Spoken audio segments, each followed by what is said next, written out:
Hey guys, welcome back to Pops and Props. Actually, this won't be happening today. So today I'm going to be showing you guys the first ever Funko Pops that I purchased for my collection. So let's get right into it.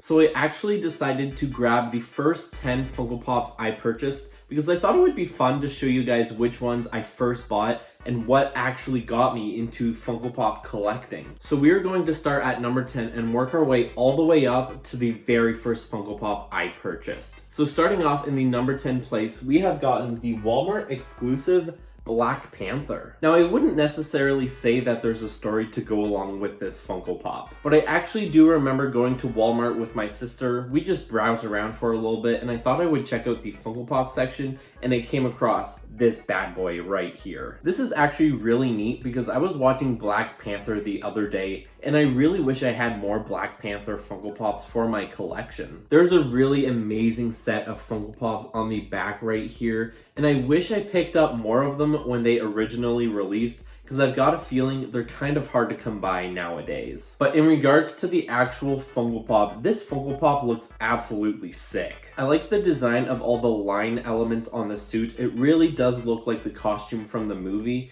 and I also do really enjoy the glow-in-the-dark feature. But here's a fun little fact for you guys. When this Funko Pop released back in 2018, this is when they were first kind of slowly getting into the glow-in-the-dark Funko Pops. So this one doesn't really glow that well. So at number 9, we've got the 8-bit Jason Voorhees. Now, I actually do remember the story of this Funko Pop, and I'm definitely going to tell it to you guys. So back in the days of high school, me and my buddy Josh decided to go for a shopping spree, and this was when I first started getting into Funko Pops. So we just spent the day shopping at the mall. It was a really amazing day, and we made so many memories. So there is quite a bit of sentimental value to this Funko Pop. But I for sure remember being very surprised when I found this Funko Pop, because I remember it releasing and being like, I want to get that, but it might be really hard to find. So it was a nice little surprise that day. Coming in at number 8, we have gotten Pennywise wearing wig. Now this Funko Pop definitely doesn't have a story to go with it,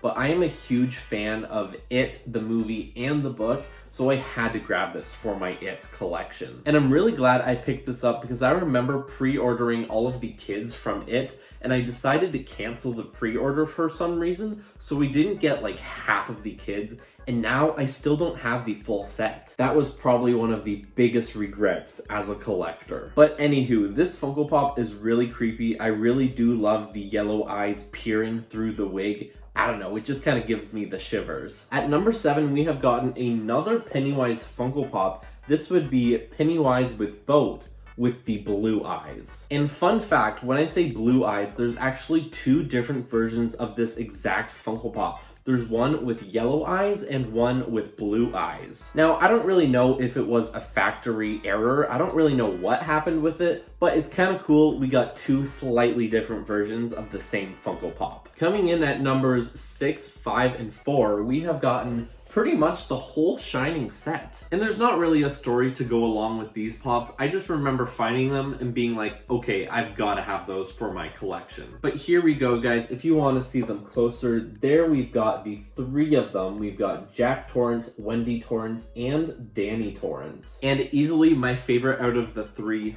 is Jack Torrance. And I guess I will show you guys the back of the box. Here is the whole set, but I also really enjoy the art design that they went with for this Funko Pop box. I know I've kind of said this before, but if you guys do collect horror Funko Pops, this is a must-have for your horror collection. Coming in at number 3, we have gotten the original Pennywise. And it's kind of sad to say, but there's no story to go along with this pop. But I am definitely very happy that I picked up this Funko Pop because it did come out... Well, I can't find the date, but it came out a long time ago. Definitely not old enough to be one of those standard Funko Pops with the arms by its side, but you can see how old it is by the way the box looks. I really hope that made sense for you guys. The second Funko Pop I bought for my collection is the Black Flash. Now, I would definitely say that this is one of my personal grails. This pop doesn't have a story to go with it, but it does bring back some great memories of going to Europe with my friend Corbin. And I do remember picking this up at a mom and pop shop somewhere in France, I believe. Now, I'm going to have to take off the protector to show off this pop a little bit closer because it is a very old Funko Pop. And when I say old Funko Pop, it's got that standard look with the arms to its side, and you can really see the difference on the bottom of the box. Overall, this is a really sick looking Funko Pop, and I'm just a huge fan of the Flash. Now, my very first Funko Pop I purchased for my collection is the Chase Riddler from the Batman 60s TV show. I will never forget the story that goes along with this Funko Pop. I remember back in the day, probably around 2017, I was shopping for a present for my friend at EB Games. I walked over to the Funko Pop section and just browsed around looking for a Funko Pop that my friend might like. The clerk then walked up to me and said, "You must like Riddler, don't you?" Side note, I was actually wearing a Riddler t-shirt that day. The clerk continued to say, "Oh, I've actually got this limited edition Funko Pop coming in. Would you be interested?" And I was like, sure, why not? And that is where the addiction started. I wouldn't say it's an amazing story, but after purchasing this Funko Pop, I did a little bit more research to find out what they are all about. And that is where the addiction fully set in. I binged a bunch of Top Pops videos, and I just really got into the collecting mood. Honestly, I'm really glad that I did get into collecting because it was one of the best decisions I have ever made in my entire life. And there you guys go. These are the very first 10 Funko Pops that I purchased that got me into Funko Pop collecting. Before I wrap things up today, I wanted to ask you guys, what was your favorite Funko Pop out of the 10 pops that I showed off today? I also wanted to hear your guys' thoughts on some video ideas. I've been trying to come up with some really neat videos involving my Funko Pops, but it's been kind of hard lately. So if you guys have gotten any brilliant ideas, just let me know down in the comment section down below. Anyways guys, that is it for today's video. Please don't forget to do those 3 things, like, comment, and subscribe, and I'll catch you guys in the next video.